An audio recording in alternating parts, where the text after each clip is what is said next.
Please subscribe and click the notification bell icon. Thank you! February 14. At ito ang araw at ito ang buwan kung saan sineselebrate ng halos buong mundo ang araw ng mga puso o ang Valentine Day. Pero bakit nga ba tuwing February 14 lamang isineselebrate yung Valentine Day o itong love month o itong araw ng mga puso? Di ba dapat ang pag-ibig ay kinakailangan i-celebrate mo yan araw-araw? Dapat pinapadam mo yan araw-araw sa asawa mo, sa girlfriend mo, sa pamilya mo, o sa mga kaibigan mo. Di ba dapat ganon?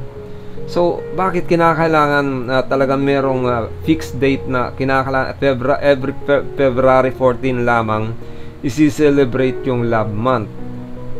Well, mga ka-express, ang totoo talaga niyan, sineselebrate natin tong February 14 dahil ito po yung araw na ino-honor natin yung dalawang martir na pinapatay ng emperador ng Roma, na kung saan itong dalawang martir na ito ay nangangaral ng mga salita ng Diyos. At noon siyempre nagagalit o galit ang mga emperador noon ng Roma sa mga taong naniniwala sa ating Poong May Kapal. Kung kaya yung dalawang martir na to ay pinapatay ng emperador ng Roma, at parehas po yung petsa ng kanilang ng kamatayan, February 14. Kanya nga lang magkaiba pong taon o panahon. So kung nagtatanong kayo bakit tuwing February 14 lamang sineselebrate yung araw ng mga puso, hindi naman talaga po literal na araw ng mga puso ang sineselebrate natin dito, kundi yung araw ng pagkilala doon sa dalawang martir na nangangaral ng mga salita ng Diyos na pinapatay ng emperador ng Roma. So ngayong February 14, syempre nakagisna na natin o nakalakyan na natin yan na isineselebrate natin yung araw ng mga puso.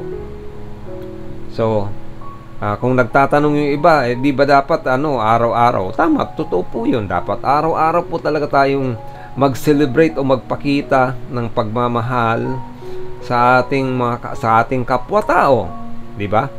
Kasi kung mahal natin ang ating kapwa at pag-ibig ang paiirali natin, alam nyo, wala nang magiging gulo, wala nang magiging giyera sa iba't ibang panig ng mundo kung talagang paiiralin yung pagmamahal ng bawat tao sa kanyang kapwa. So ito yung mensahe ng dalawang martir, yung pagmamahal, pagsishare ng pagmamahal, pagpapakita ng pagkalinga sa kapwa. Ito po yung pinaka-essence ng Valentine Day. Hindi po ito yung dahil ngayon araw ng mga puso, ipapakita ko yung pagmamahal ko sa isang tao. Papakita ko kung papasa through gifts, through mga regalo, tulad ng mga chocolate, o kaya i-blow out mo yung isang tao para lang masabi mo na mahal mo siya.